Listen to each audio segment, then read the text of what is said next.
In my opinion, in the next few years, by the time we reach 2020, in the not too distant future, implantable RFID chips will no longer be optional. And what I mean by that is that in order to interact and participate in the world, the new technological world, in a meaningful way, you'll have to be chipped. You'll have to take the mark. Largely, we can argue you're already carrying the RFID chip via your cell phone. And most of the mass of humanity is doing it by choice. And that's what's amazing about man. We've literally accepted our own enslavement. There's a very interesting book by futurist and transhumanist Ray Kurzweil, who was recently hired by Google as a part of their team that is working on all these types of chips. Whether or not these are neural implants planted into your brain that will give you access to the internet and access to more and more information instead of having to, ask your cell phone, Siri, find XYZ, or call Bob, you'll be able to do it just by thinking with a neural implant. You think about it from a casual use standpoint. If you're walking into an elevator at your building, or let's say you're trying to open a door in your hotel room or start your car, these chips, at least the way they'll be sold to you, will be a huge advantage in seamlessly integrating with your real life. It will also give you transhuman abilities from the perspective that those with the chip, and again, all of you will need it in order to interact in the world in a meaningful way, much like you need a cell phone today. Without it, you really can't interact meaningfully. Business or personally, you'd be considered an outcast and probably a homeless person, whacked out on his mind on the street. And I always think about that. I always think about how homeless people actually might be more cognizant of the truth than many of us think. But all of this is reaching a breaking point in the not too distant future, in just a few years. Ray Kurzweil himself says that by 2020, 2025, we will reach a singularity. In his book, which I encourage you to read, The Singularity is Near, he argues that at that point there will be a full merger between technology and the biological human. And those that don't take the chip, don't take the mark, will be a servile, lower rank of society, soon to be extinct.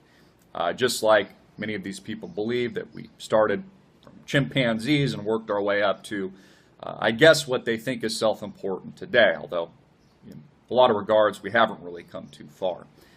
I'm really interested to hear about what you think. Will you take the chip? What will be your option in a society where you will not be able to interact meaningfully without taking it? All of this is spoken prophecy.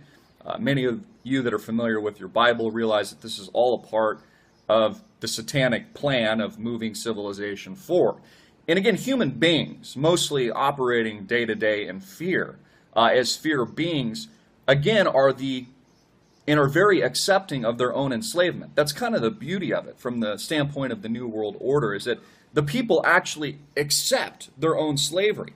They don't just accept it, they're going to pay for it with the newest, latest gadget.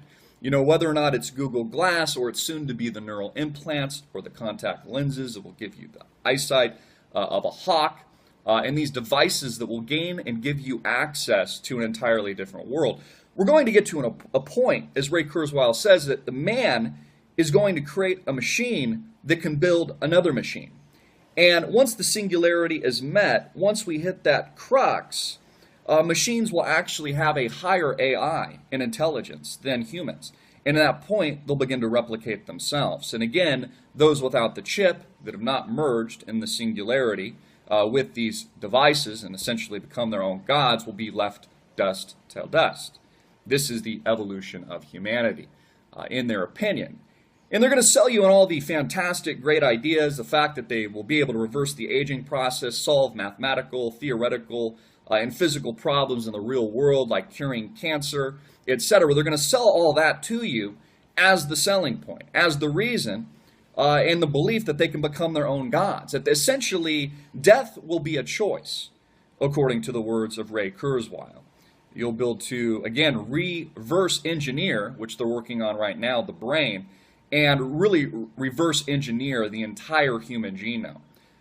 He talks to something that I find very interesting about exponential growth. You know, human beings were reliant on the past. We believe that the past somehow proves future returns, but even in finance, we realize that's not necessarily the case. And human beings intuitively view a linear perspective of time, a left to right perspective. Again, this intuitive view that what happened 100 years ago or over the last 20 years is necessarily going to repeat the next 20 years. But that's not what's happening. Whether or not it's Moore's Law or it's the aggressive expansion of computer power, what we're actually seeing is exponential growth. And he argues and points out in his book, The Singularity is Near, that over the past 20 years, we've had over a century, 100 years worth of technological innovation. But once we look at the next 20 years, what we're engaging and entering in now, instead of 100 years of innovation, we're going to have 20,000 years of technological change and innovation in the next 20 years, compared to what we linearly experienced in the past. And that gigantic exponential parabolic move, which will virtually look parabolic, again, is going to create an environment where not only man and machine merge, integrate as part of the Borg, which we largely already a part of, integrate and participate with these neural implants and other devices being really forcefully, psychologically accepted against the will of the American people, even though they think they want these things. We're going to reach a point where, again, the machines take over. And then what does that say about our humanity? What does that say about our biology? And what does that say about the lower rung of society? Again, the rich, the poor, the billionaire, the person that has nothing, all of them will be on the same playing field with the Borg and the singularity itself. And again, the technology, if it's so much smarter than us, if it will be defining the rules, even reasoning better than we, and as Ray Kurzweil argues, will build to create even art and virtual reality environments. And things that Google, for example, are doing right now with their patents don't just involve neural implants and contact lenses that will give you access to Google Glass, but also Google nanobots that will literally live in your bloodstream as red blood cells and will check your molecular structure on a daily basis and kill things like, again, disease and cancer and enhance your body. Again, all of this taking over our humanity. The machine hitting that point of singularity with man, where man is no longer man. Man is the technological machine. You know, all of this sounds great. All of this sounds like a utopia. It sounds beautiful that we could live forever. Maybe to some, not me personally. Sounds like maybe our own hell in the creation of it. But it sounds amazing that we could have this much access to information, that all of the knowledge of humanity could be rolled into one and then quadrupled into infinity at an exponential rate over the next 20 years.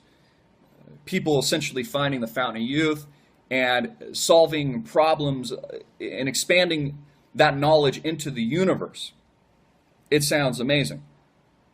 Or are we creating our own hell? Is this our own worst fear? And the thing that continues to be most striking in my mind is that all of this talk, all of this lofty talk of the integration of man and machine and taking the chip, the RFID chip, the mark of the beast, in my opinion, sounds incredibly, incredibly dangerous. And I argue and question, will we even make it through the next few years as we hit the exponential parabolic curve that is the growth rate that will reach 20,000 times the technological growth in a 20-year period of time, as we are soon and living through now, as we are approaching? Will we be even able to survive that kind of magnification forward? These are all very important spiritual, ethical, moral questions that we need to ask as human beings. And we all need to look ourselves in the mirror and ask, will you take the mark? Will you take the chip? Or will you die? I'm Christopher Green. You've been tuning into AMTV, Alternative Media Television. Hard-hitting and in your face.